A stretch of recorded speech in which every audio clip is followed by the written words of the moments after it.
hemos hecho un documento con relación al rechazo del Persaltum, que está circulando por ahí, y necesitamos organizarnos y necesitamos convocar a la mayor cantidad de colegas en todas las provincias, porque no solamente va a ser una agrupación de abogados que va a participar de una disputa electoral, sino que es una agrupación que dentro de ella, es decir, hay un montón de colegas y colegios que participan en acciones comunitarias en defensa de los derechos de nuestra población, y ahí vamos a estar.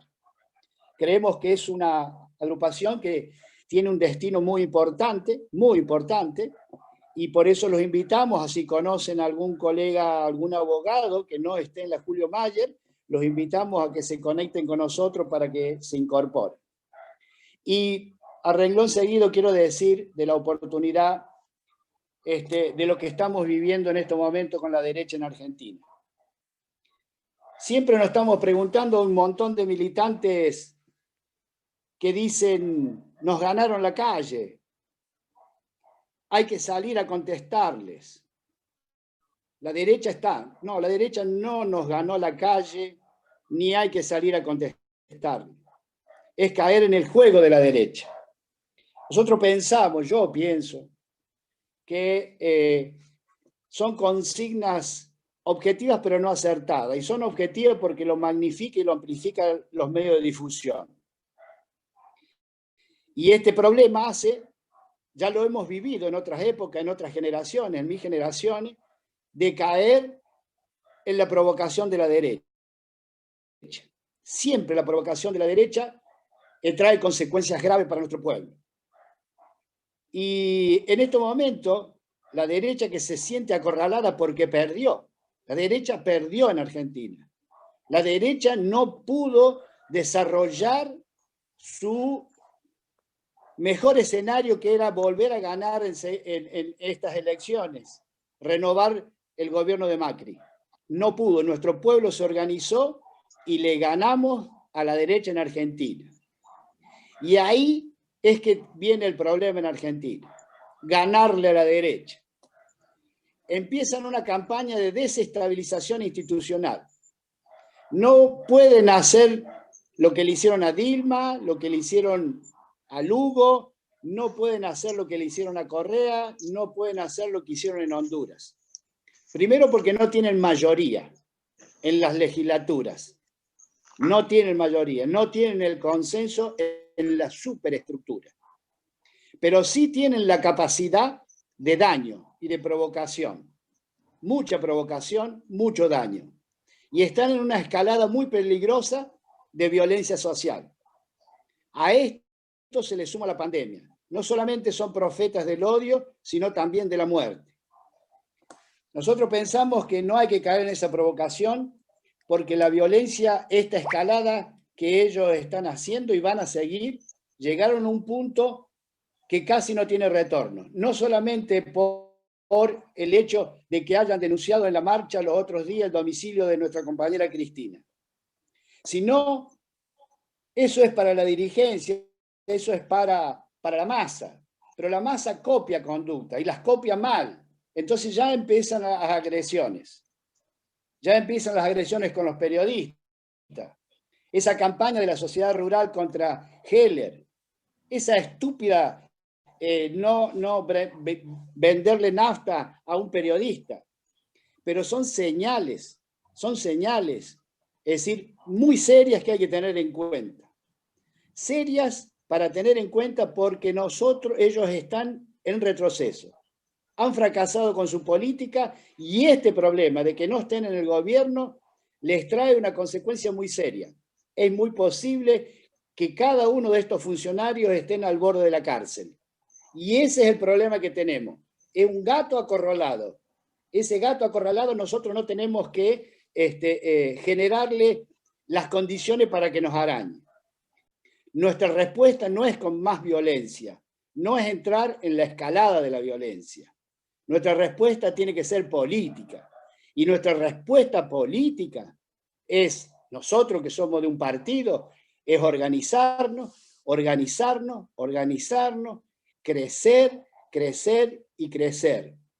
Y hay que acordarse, dimos una señal en esta defensa de nuestro compañero Raimundi, fijar nuestras posiciones políticas. Este es un gobierno de coalición, y como gobierno de coalición no debemos confundir con gobierno y con frente de todos. Son dos cosas distintas. Al gobierno y a nuestros funcionarios le podemos exigir eficiencia, le podemos exigir política, pero la política es del frente de todos. Y nosotros debemos exigir de que el frente de todos fije la política. Yo, compañero, no tengo más nada para decir, porque creo que es el momento oportuno de esta conversación, de brindarle el apoyo a nuestro compañero Carlos Raimundi, y acá quedo, los saludo, le agradezco que hayan participado, y a organizarnos, crecer y crecer. Eduardo Sigal, para aquellos que no lo conocen, es nuestro vicepresidente del Partido Frente Grande, ex subsecretario de Integración Económica Americana y del Mercosur, de la Cancillería durante mucho tiempo.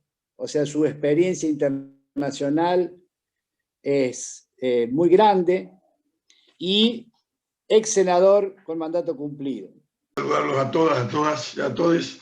La verdad, muy buena iniciativa de la Julio Mayer. Me parece que está bueno que tengamos capacidad de agruparnos, de pensar iniciativas que apunten, como planteaba el gallego, a la magistratura, y que también podamos discutir cuestiones políticas, ideológicas, para jugar un rol más activo en la coyuntura política. Todos estamos muy vinculados, muy relacionados, somos seres políticos, somos muchos compañeros aquí con mucha experiencia acumulada, y me parece que este gobierno requiere, necesita de cuadros militantes, de gente comprometida como nosotros, para dar la batalla de todos los días.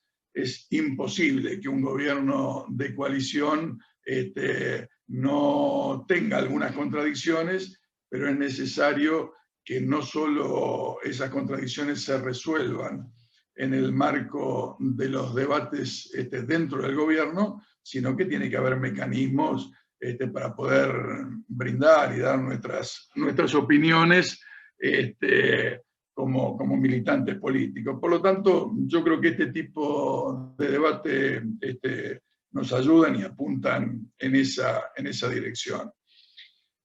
La verdad que un gusto compartir hoy con Carlos Raimundi. Sabemos del esfuerzo que está haciendo, sabemos de la convicción con que está desarrollando su trabajo de embajador y representante de Argentina en la OEA. Sabemos de lo difícil de ese lugar. Si nosotros acá estamos sujetos a distintas presiones, él, la verdad, está en una organización que históricamente fue muy cuestionada por los sectores democráticos, progresistas, de izquierda, en el continente, que siempre ha sido una especie de caballo de Troya de Estados Unidos para entrometerse en los asuntos internos de otros países, en particular en su momento con Cuba, ahora con Venezuela, pero hace un año deslegitimando la elección en Bolivia. En realidad le toca dar una batalla en una situación realmente, en una organización realmente muy, muy difícil, y la verdad que hacía falta tener un embajador con la cintura y la experiencia política de Carlos, y también con la convicción de Carlos para poder hacerlo, ¿no? Así que la verdad yo creo que podemos estar sentando un antecedente de mucho orgullo para los argentinos, de que no nos amoldamos, no nos adecuamos, no nos adaptamos a las dificultades, sino que tenemos voluntad y convicción para poder dar esas batallas adelante. Nosotros somos, gran parte de nosotros, gente con experiencia, con algunos años entrados. Estoy mirando las caras me gustaría, no es que desprecio a la gente de nuestra edad, pero me gustaría tener muchos más jóvenes y ese es un compromiso importante. Pero esto me permite, para comparar, decir que en realidad hay un cambio de época, ¿no? Siglo XX, siglo XXI, en el tema de democracia, derechos humanos, me parece, en primer lugar, quiero marcar un cambio de época.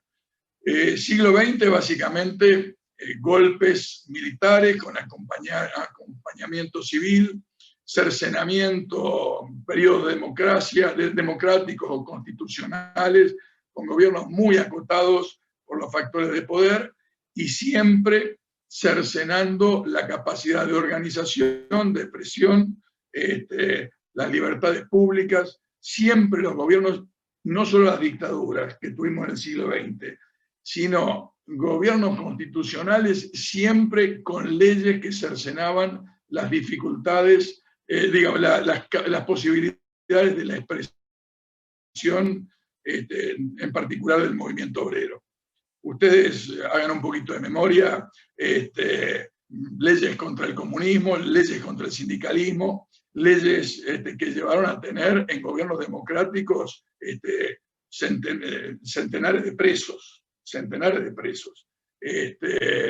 Entonces, me parece que esa es una característica de una época que, en mi opinión, se fue cerrando, quizás con el triunfo de Chávez en el 99, con el inicio de la Revolución Bolivariana, más otro proceso muy importante de gobiernos nacionales, populares, progresistas en la región, se abrió una etapa distinta. Una etapa donde tratamos de recuperar el sentido más profundo de la democracia, no solo en su carácter formal, institucional, sino en lo más profundo que hace a la capacidad de organización y de expresión de las organizaciones y de los ciudadanos en cada uno de nuestros países. Asociar los derechos civiles a los derechos económicos fue otra de las características, me parece, de estos gobiernos populares, por lo menos de los primeros años de este siglo XXI. Y esa mancomunión nos permitió ir recuperando la capacidad de pensarnos a cada uno de nosotros en qué país queríamos vivir, qué características tenía que tener ese país, qué interrelación tenía que tener nuestro país o nuestros países con nuestros hermanos. Y aparecieron elementos que generaron una alteración de conceptos que en todo caso estaban en pequeñas élites, en todo caso en el siglo XX. Pensar la integración regional, pensar en la complementación no solo comercial, como había pensado el neoliberalismo, sino productiva, educativa, científico-tecnológico, de las comunicaciones. Me parece que transitamos la primera etapa de este siglo en una especie quizás inconsciente, suficientemente por parte de todos nosotros, de transformación cultural que hace a la esencia de la democracia, a la esencia de los derechos humanos y a la esencia de las libertades públicas, me parece en un sentido innovador. Por supuesto, eso se expresó incluso en hitos muy importantes de soberanía regional. Y digo esto porque estamos con Carlos en su representación en la OEA, con hitos muy importantes como fue el 2005, del cual vamos a cumplir el mes que viene 15 años, donde los países de Latinoamérica nos plantamos frente a Bush, le dijimos que queremos pensar y autopensarnos soberanamente, que no queremos ser colonia ni en el sentido tradicional ni moderno a lo que nos planteaba básicamente con el ALCA la administración de Estados Unidos. Lo que fue una conquista lo que fue un momento de maduración, en mi opinión, lo que fue un momento de salto de conciencia y de calidad democrática en el continente, lógicamente iba a tener una reacción por parte del imperio. Me parece que este es un tema sobre el cual tenemos que darle bastante vuelta. Pero lo real es que ellos también empezaron a pensar cómo recuperar lo que tradicionalmente habían definido como su patio trasero, cómo recuperar su poder en América Latina. Y fueron diseñando, me parece, mecanismos mucho más sutiles que lo que se utilizó en el siglo XX, que eran los golpes de Estado abiertos.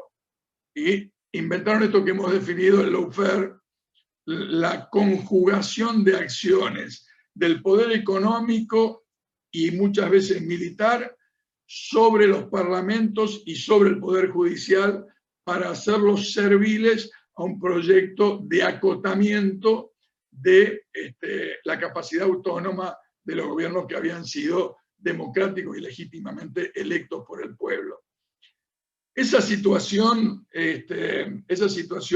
llevó a un proceso iniciado en Honduras y que se fue extendiendo rápidamente a Paraguay con Lugo, a Brasil con Dilma, distintos mecanismos de desestabilización de gobiernos constitucionales, de desplazamiento de autoridades legítimamente electas, de proscripciones y de acotamiento de las distintas expresiones del movimiento político, social, sindical, cultural, educativo. Me parece que este proceso iba combinado, por supuesto, en la búsqueda de construir una alternativa de mayorías con propuestas de derecha, cosa que en el siglo pasado era muy difícil que lleguen a construirla. En todo caso, trataban de cooptar movimientos populares para hacer políticas de derecha. Pero la derecha identitariamente no tenía construcciones como la que hoy nosotros podemos visualizar en la Argentina con Juntos por el Cambio, con Cambiemos, con las distintas alternativas que en definitiva fueron construyendo alrededor del PRO y del macrismo. Pero esto mismo lo han ido construyendo, si uno revisa, en muchos de los países de la región.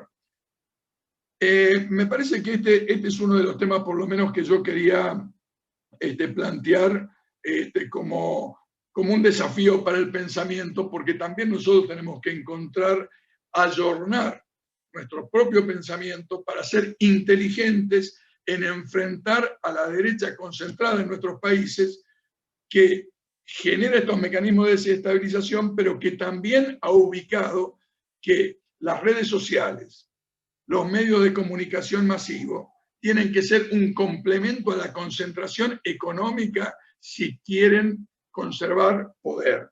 Y generan mecanismos de trabajo ideológico, cultural, psicológico sobre nuestras poblaciones para, por un lado, limitar cualquier tipo de gobierno, acusarnos fácilmente de ser corruptos cuando siempre la lucha contra la corrupción fue una lucha de los sectores nacionales, populares, democráticos, progresistas, de izquierda, contra la derecha. Ahora, ellos tienen el tupé de decir y trabajar sobre la conciencia ciudadana de una manera y de actuar absolutamente de otra. Si no, miremos nuestra propia experiencia de lo que han significado los 4 años de macrismo en la Argentina. El endeudamiento, la pauperización, el empobrecimiento, la destrucción del sistema productivo y, bueno, hay un contraste entre el discurso y la realidad de lo que percibe la población, pero ellos siguen trabajando, basta con que ustedes prendan los medios de comunicación masivos y van a ver cómo decenas y decenas, centenares de opinólogos tratan básicamente de plantear un enfoque en este sentido. quiero ir redondeando con lo siguiente. Nosotros tenemos, cuando hay un gobierno popular, una oposición formalmente democrática o democratista, que cuando llega al gobierno se transforma en general en autoritarias, transgresoras de los sistemas republicanos, de utilización de todos los instrumentos de poder y coerción que tienen sobre la sociedad civil, ni qué hablar si hablamos de lo económico, social, el empobrecimiento y la destrucción del sistema productivo, básicamente porque esta es una etapa de capitalismo financiarizado y no tanto del capitalismo que concebimos en los últimos siglos. Hay un desafío diferenciado, digamos, en este sentido. Entonces, a mí me parece que nosotros tenemos que recuperar como bandera indiscutida de los movimientos nacionales, populares, progresistas y de izquierda, lo que son nuestras banderas históricas. Democracia y derechos humanos son nuestras banderas, no son las banderas de la derecha. No podemos dudar ni vacilar un minuto y de utilizar nuestra inteligencia para recuperar esa centralidad en el tema democracia y derechos humanos como patrimonio de los sectores populares. Me parece que este es un primer desafío.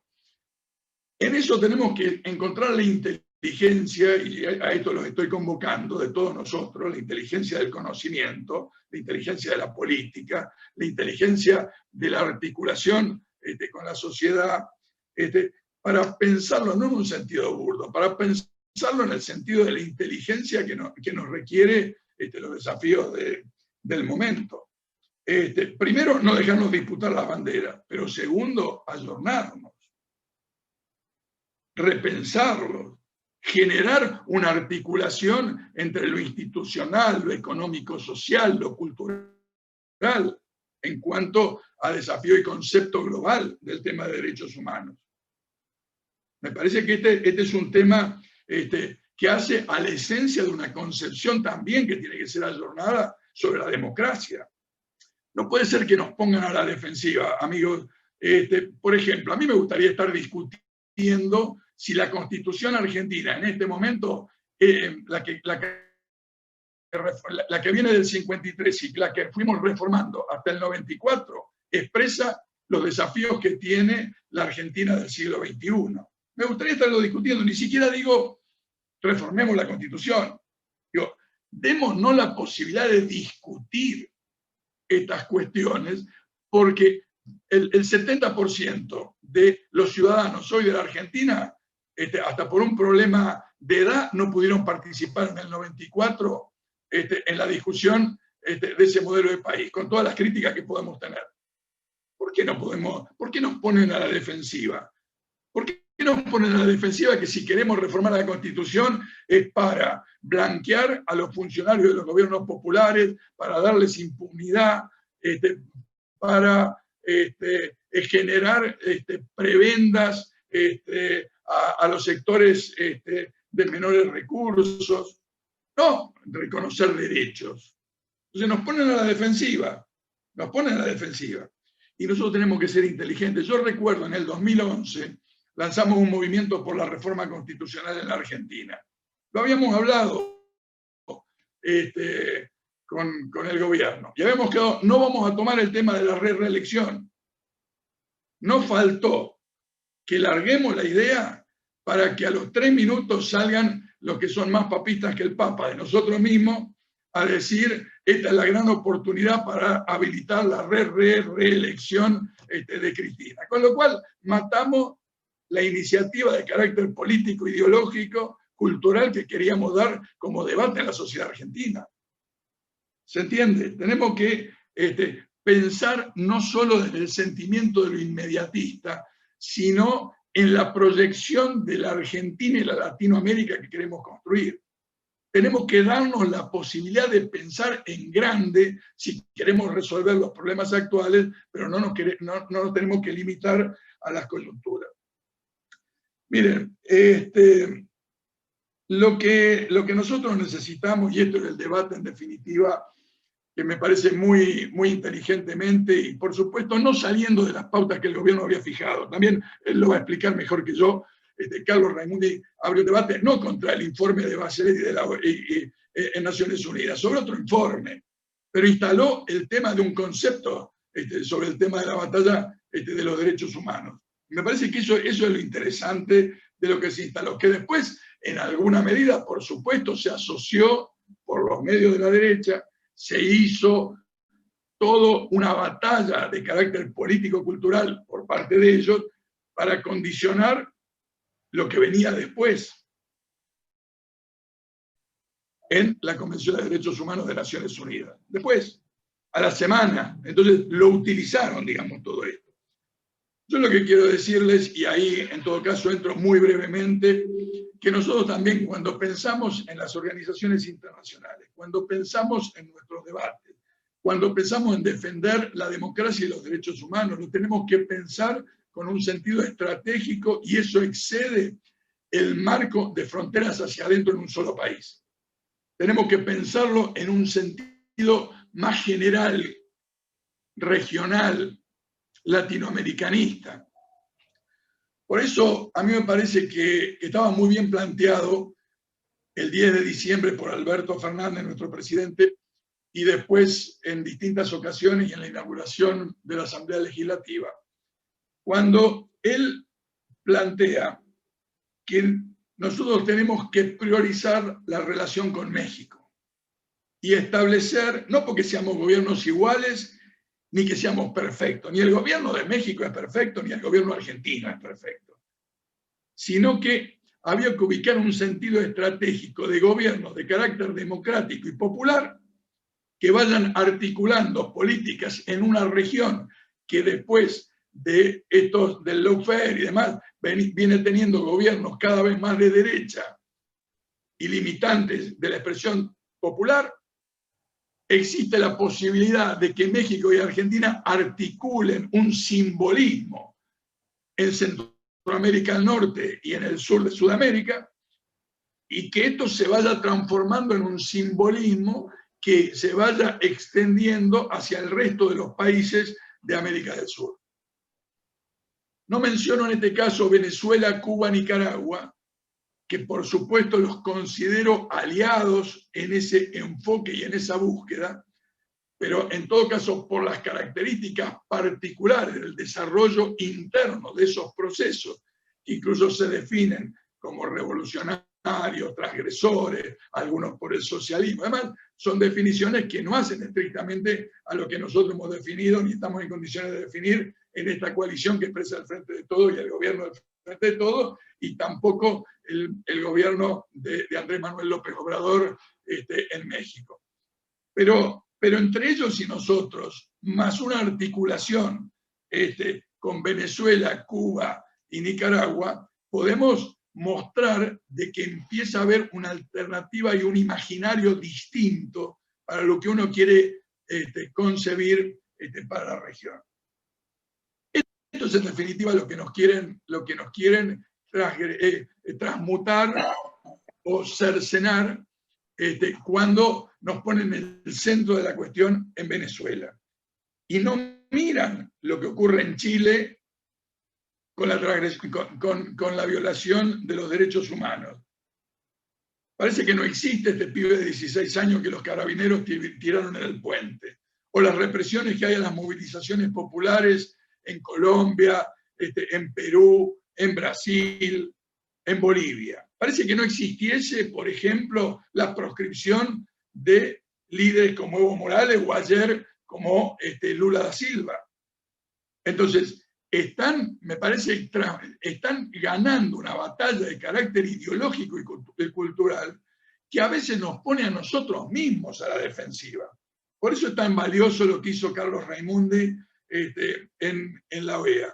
Por eso me parece un capital tan importante que tenemos desde el Frente Grande con esto, porque eso ayuda al debate interno en el país y ayuda a dar una señal a América Latina. Termino diciendo lo siguiente.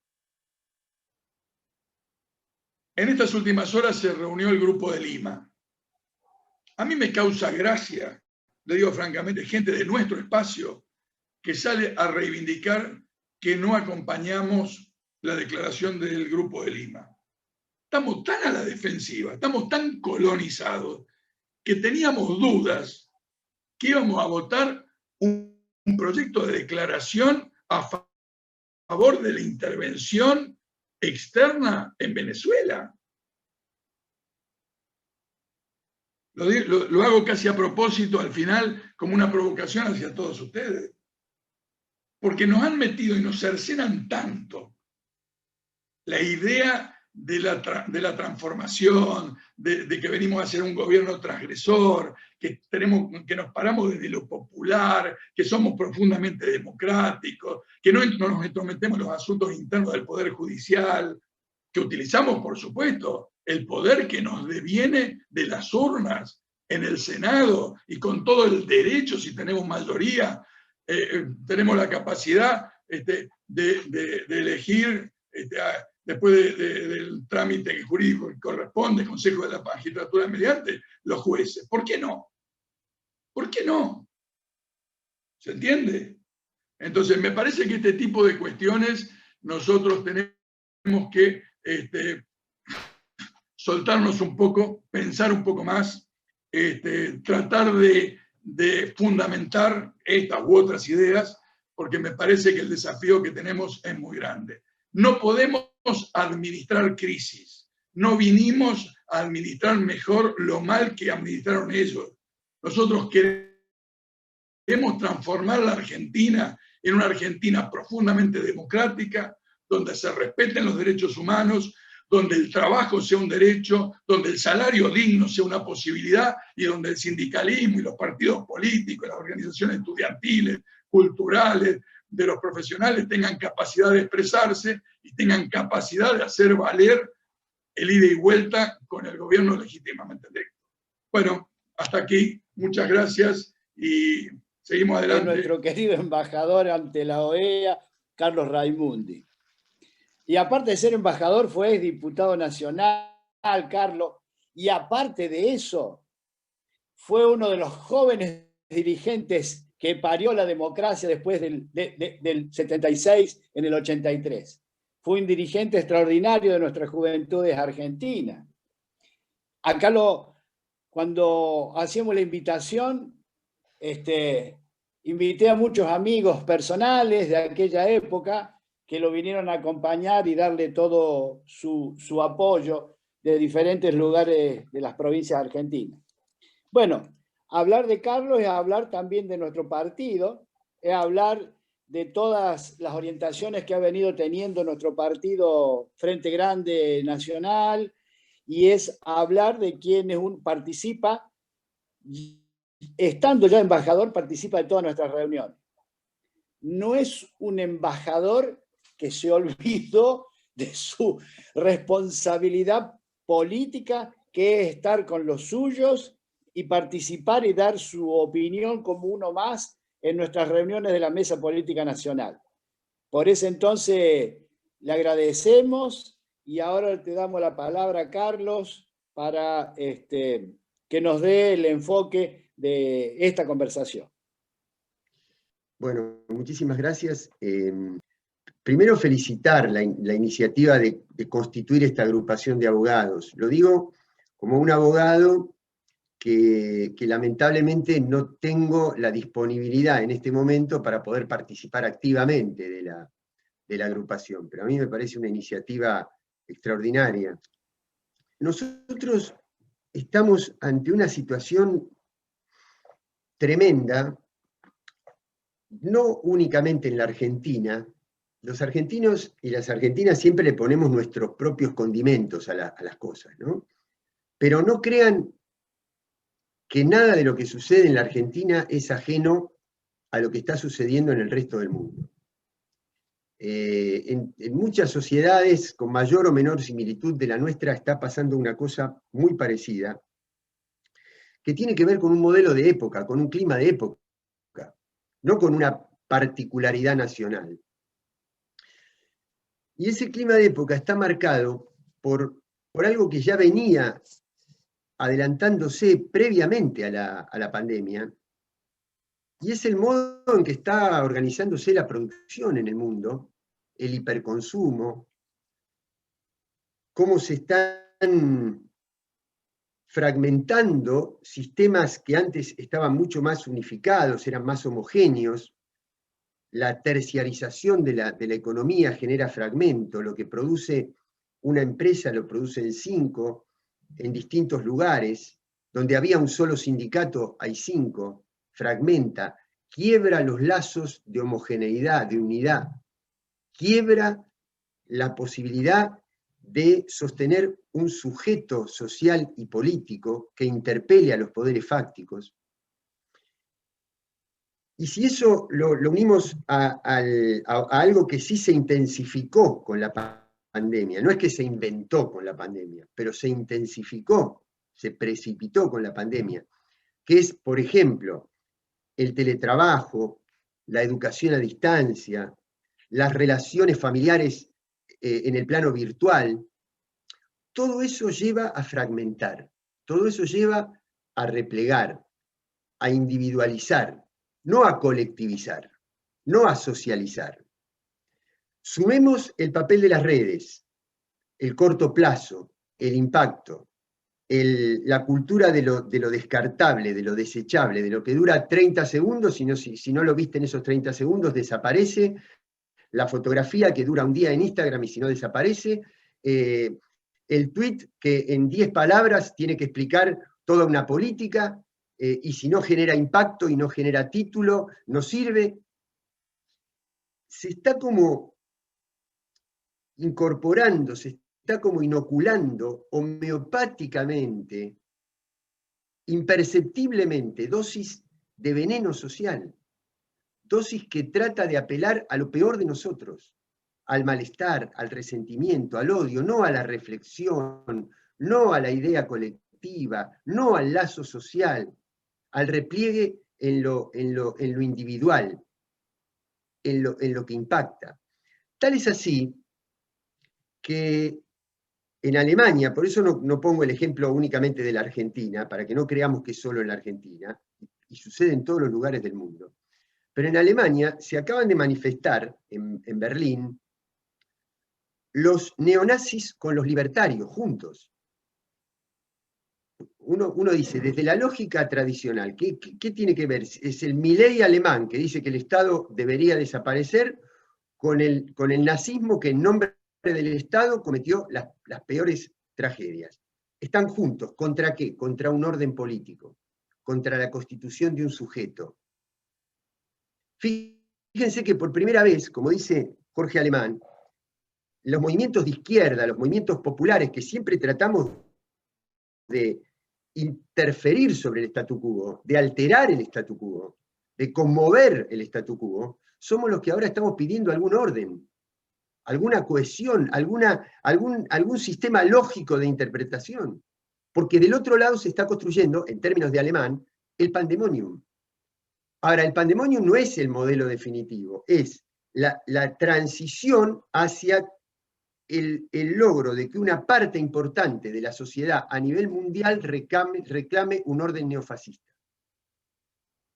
Es decir, es desordenar tanto, es autorizar tanto que se puede decir blanco y negro sin solución de continuidad y sin ninguna impunidad en un segundo de diferencia, de tal manera que la gente necesite después aferrarse a algún orden. Pero ese orden no va a venir de los estados, va a venir de los conglomerados y de las corporaciones. Ni siquiera va a venir de los estados, va a venir de los conglomerados económicos. En ese punto de disputa estamos en el mundo. Porque el poder tiene un plan A, que es cambiar al gobierno. Pero tiene un plan B, que es que si no puede cambiar al gobierno, lo que tiene que hacer es cambiar la agenda del gobierno. Que el gobierno se mantenga, pero que pierda el alma, mantenga el cuerpo, el armazón, y gobierne con otra agenda. Y ahí está nuestro deber, de decir, no, de la agenda no se sale, de lo que fue el mandato popular no se sale. Ahora, por eso digo es tan estrecho y por eso agradezco el haber tomado recaudos. ¿Por qué? Porque nosotros tenemos que encontrar la manera de hacer esas críticas que creo que es lo que hizo el Frente y lo que viene haciendo el Frente, lo que viene haciendo con la justicia, lo que viene haciendo con las posiciones económicas, lo que acaba de hacer con este tema, que es plantear la cuestión de principios, la cuestión ideológica y la cuestión política, sin permitir que eso implique desacumulación política del Frente de Todos. Ahí está el límite. Ahí está el cuidado, ahí está la responsabilidad. Porque el camino es estrecho. ¿Por qué? Porque si a mí me dijeran, y en esto tomo palabras de Enrique del principio, tenemos mucho por venir y necesitamos crecer para el futuro, pero al mismo tiempo tenemos experiencia histórica. Y la experiencia histórica nos tiene que indicar que si nosotros vemos que una cosa que no es todo lo que nosotros nos gustaría que fuera, se debilita, y por el contexto eso da lugar a una alternativa progresista, yo no tendría tanto cuidado, iría más fuerte. Ahora, si se debilita esto, todo lo que hay en el medio está a la derecha de esto. Y ahí está nuestra responsabilidad histórica. Y ahí está el margen que tenemos. Hay algunas premisas de la militancia que no se pueden olvidar nunca. Una de ellas es siempre tener en cuenta la discusión central. ¿Dónde está el punto de acumulación central? ¿Dónde está la contradicción central? Hay una cosa fuerte que dijo el presidente el otro día. Yo voy a hacer todo lo posible. Este es mi último proyecto. No me vuelvo a ir de un proyecto. Es mi último proyecto para evitar que el neoconservadurismo o que el conservadurismo vuelva a gobernar la Argentina. ¿Por qué? Porque ahí está la contradicción central, compañeras y compañeros. Cuando nosotros acuñamos el concepto dictadura cívico-militar, como sociedad logramos decirle nunca más a la parte militar de la dictadura, pero todavía no logramos decirle nunca más a la parte cívica de la dictadura, al proyecto económico, al proyecto social de la dictadura. Y ahí está el desafío en esta etapa. Entonces, ¿qué quiero decir con la contradicción central? Que nosotros no podemos permitir que vuelva un gobierno que tuvo todo el respaldo más grande que se pueda pedir, porque tuvo el respaldo del sistema financiero mundial, del sistema mediático mundial, del sistema de espionaje mundial, y tuvo la campaña más costosa de la historia. 22.000 millones de dólares se le fueron al país entre agosto, que ganamos la primaria, y octubre, que fue la elección, para sostener el precio del dólar, en contra de las determinaciones técnicas del Fondo Monetario. Era dinero que el fondo prestó, que el Banco Central le entregó al mercado para mantener el precio del dólar, porque si el dólar se disparaba no había ninguna posibilidad de que Macri ganara. Quiere decir que el costo de esa campaña no era cuánto costaban los afiches de Macri, era cuánto le costó al país esa fuga de reservas. Este es un gobierno que nosotros sabemos que en 4 años, entre fuga y endeudamiento, no se le van a volver a ir 200.000 millones de dólares. Contradicción central. Al interior del frente, todas las contradicciones secundarias que ustedes puedan suponer y más. Pero la contradicción central bien fijada. Y otra premisa militante, no descontextualizar. No deshistorizar y no descontextualizar. Porque si yo actúo desde mi maximalismo ideológico sin ver el contexto, termino derrotando mi propia ideología. Y esto que digo, lo engancho con el tema de derechos humanos, porque a mí me parece que la cuestión de los derechos humanos se toca en un punto que parecería paradójico o contradictorio, y no lo es.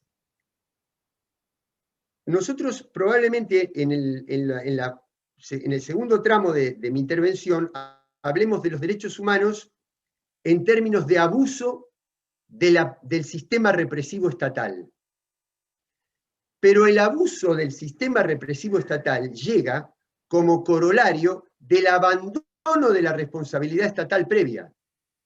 Cuando el Estado se retira de la regulación y deja que se vaya ese dinero le resta bienes esenciales a la sociedad y pone a la sociedad en una tensión que después necesita ser resuelta a través del abuso del sistema represivo.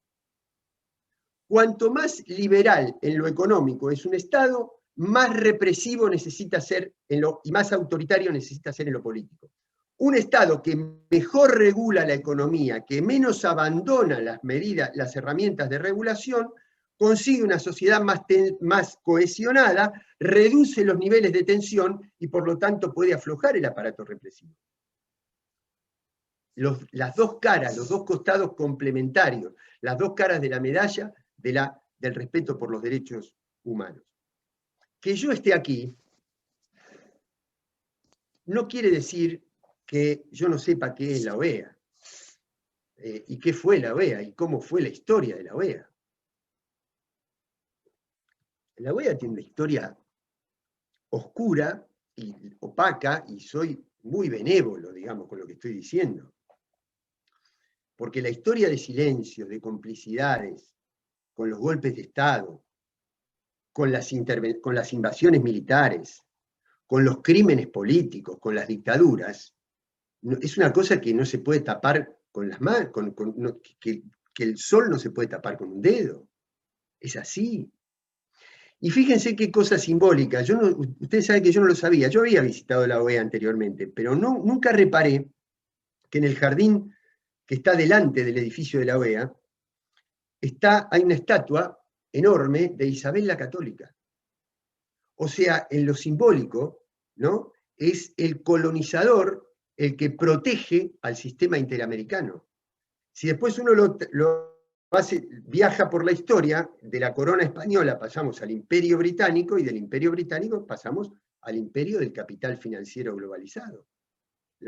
Digamos, el sistema organizado simbólicamente a partir de la protección del colonizador. En ese lugar estamos. El eje noratlántico del capital globalizado, con origen en este país donde yo estoy, está declinando claramente, objetivamente. Y necesita, como gesto que expresa justamente una reacción frente a esa declinación, reforzar su poder sobre América. Pero además, la competencia interna electoral en Estados Unidos lleva a tratar de afianzar el poder actual dentro del estado de la Florida, donde está Miami, que es el estado que le da más electores al futuro candidato. Si uno combina esas dos cosas, es necesario afianzar el control sobre América y afianzarlo desde la ideología recalcitrante de los factores de poder de Miami. Eso genera una línea sucesoria que complementa con Colombia y con el Brasil de Bolsonaro y que lleva como corolario a la figura del actual secretario general de esta organización. Ese es el marco donde estoy y donde estamos. Y estamos para hacer contrapeso a eso. Estamos para ser, junto con México, los únicos dos países que podemos decir algo distinto.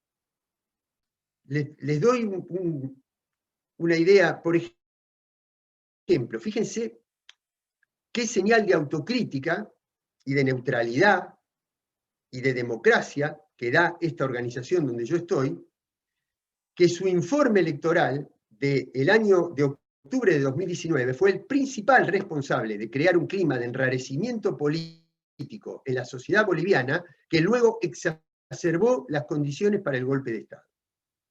Porque planteó un fraude electoral donde luego varios institutos académicos, muchos de ellos de universidades de este propio país, desmintieron y descalificaron por inexacto. Bueno, ustedes pueden creer que la misión electoral que ya está en La Paz en nombre de la OEA es exactamente la misma que estuvo en octubre del año 2019. El día, creo que fue 1 de octubre, nosotros tuvimos una reunión aquí donde se trataba, una semana antes, más o menos, de que se votara en Naciones Unidas, se tratara un informe que no es, y dicho así con todas las letras, no es el informe de Bachelet, no es el informe del Alto Comisionado de Derechos Humanos, que es un organismo de el Consejo de Derechos Humanos de Naciones Unidas. Ahí ustedes tienen el orden del día de la reunión que luego fue utilizada para la operación de prensa. Ustedes no van a ver ahí en ningún punto ni la palabra Bachelet ni la palabra alto comisionado de las Naciones Unidas. Ahí expone este señor, que es el presidente de la CIDH, esta señora, este señor y este otro señor, que son los tres miembros de una comisión secundaria de la ONU, lamentablemente reconocida por la ONU, que es una comisión que se llama de Misión Internacional Independiente de Determinación de Hechos, como lo dice ahí.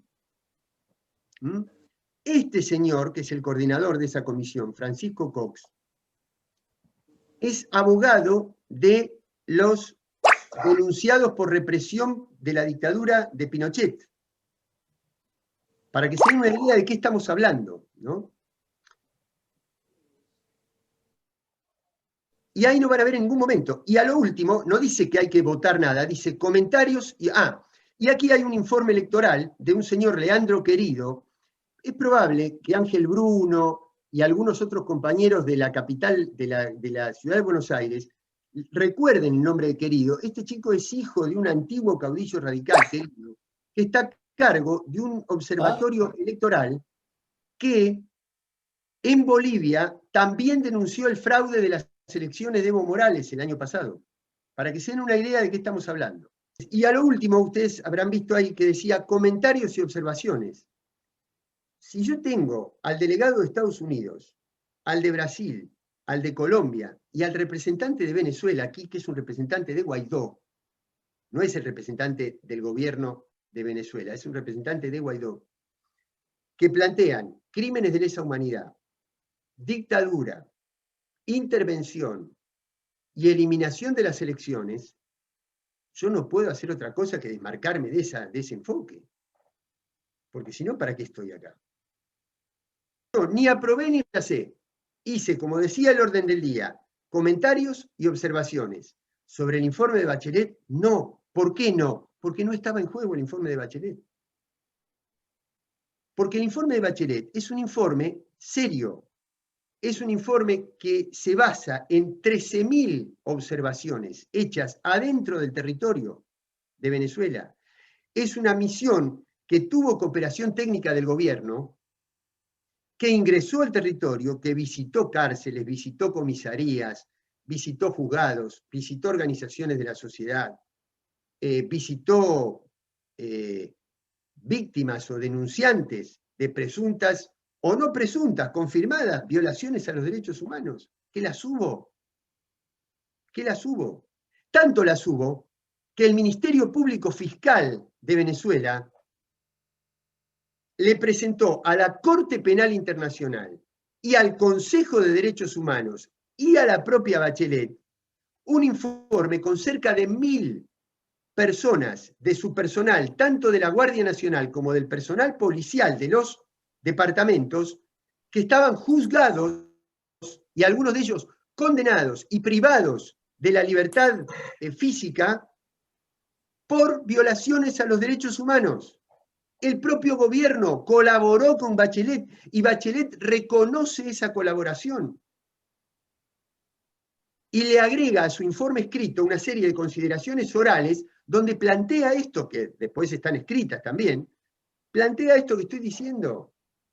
Y hace poquitos días se reunió varias horas de manera virtual con Nicolás Maduro para la cooperación técnica, y Venezuela presenta en Naciones Unidas un informe donde acepta la extensión por, creo que son 2 años de plazo, para que siga funcionando esa misión de Naciones Unidas. Ese es un informe que ni yo ni cualquiera de ustedes debería despreciar. Uno lo que podría decir es, hagámoslo también en otros países. Por supuesto que sí, pero ahora estamos hablando de esto. Este otro informe, el otro informe, el que yo les mostré recién, es un informe que ninguno de las 3 personas pisó Venezuela, que trabajó desde una oficina que lo más cerca que estuvo de Venezuela fue en Panamá. La otra cosa que me operaron en la prensa, que yo planteaba una visión sesgada de los derechos humanos. Como que a mí me interesan los derechos humanos cuando los viola Videla, pero no cuando los viola Maduro. Al revés. Exactamente lo contrario. Yo dije expresamente ahí.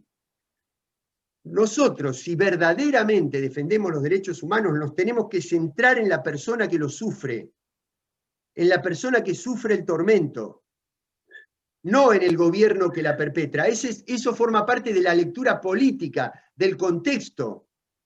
Pero como violación a la persona, al derecho humano de la persona, es tan grave el sufrimiento en un contexto como en otro contexto. Puede ser opinable esto, pero yo pienso así y lo dije y me paré en ese lugar. El que dice, el que no da la visión sesgada, fuimos nosotros, ellos son los que sesgan. ¿Por qué hacen un informe sobre esto y no hacen un informe sobre las 10.000 denuncias y los 300 personas que acreditaron ante la Comisión de Derechos Humanos de la OEA que perdieron la vista por la represión de los carabineros en Santiago? Y en Colombia, la Corte de Colombia condena al Estado por la represión policial que hubo hace 20 días en repudio por la matanza de un joven. Resulta que hay una manifestación social por la matanza de un joven y matan 10. Y le prohíbe a la policía utilizar determinadas armas sofisticadas en la represión social, la Corte de Colombia. Pero de eso nadie habla. Y el Estado colombiano fue condenado por haber despojado al pueblo de Bogotá de su alcalde legítimo, que es Gustavo Petro, el último candidato de la izquierda en las elecciones colombianas, por un informe del Procurador General de Colombia. ¿Saben quién es el Procurador General de Colombia? Un hombre del Círculo Cerrado de Uribe, que en este momento es mi par de Colombia aquí y que es el que presentó el informe del otro día. Esa es la visión sesgada, no la mía. Al revés. Sin embargo, Martín Di Natale, un periodista de Infobae, que hace 1 año y medio, cuando nosotros presentamos con Eduardo y Ariel Basteiro en el Instituto Patria un libro de Cristina que se llama Política Exterior Soberana, al otro día puso una crónica en el diario Infobae diciendo que nosotros éramos los extremistas del Instituto Patria. Esa misma persona pone: Raimundi rechazó en la OEA el informe de Bachelet, y después lo epigrafea y pone en una encendida defensa del gobierno de Maduro. Yo no hice ninguna encendida defensa del gobierno de Maduro, no era el ámbito. Segundo, no soy un encendido defensor del gobierno de Maduro. No lo soy, personalmente. Lo que sí dije es, si hay ¿cómo se puede hablar de este tema de manera no sesgada y no nombrar la palabra petróleo? ¿Cómo se puede hablar de este tema de manera no sesgada, como pretende Infobae, y no nombrar la palabra Comando Sur? Y la palabra bloqueo de las reservas de oro por la Bolsa de Londres. Entonces, uno bloquea, es como si uno hablara de la pobreza en Cuba y no dijera la palabra bloqueo desde hace 60 años. Entonces no estamos hablando de la pobreza en Cuba. Bueno, entonces esa es la manera de contextualizar, esa es la manera de no hablar de manera sesgada, pero la operación de prensa dice exactamente lo contrario. Es increíble, porque no hacen una interpretación de la realidad, sino que lo que hacen es una tergiversación, una reconstitución falsa de la realidad. Ahora, quiero que me vayan entendiendo lo siguiente. Que Infobae es Infobae, lo sabemos. Que Infobae va a hacer lo que hace Infobae, lo sabemos. Y yo no me pongo en el centro de nada, yo no soy referencia central de nada. La operación no era contra mí personalmente, yo soy un instrumento. La operación era para condicionar la posición argentina en la ONU, como dijo Eduardo recién, y la posición era para dividir el frente de todos. Claramente, como lo hacen en todo.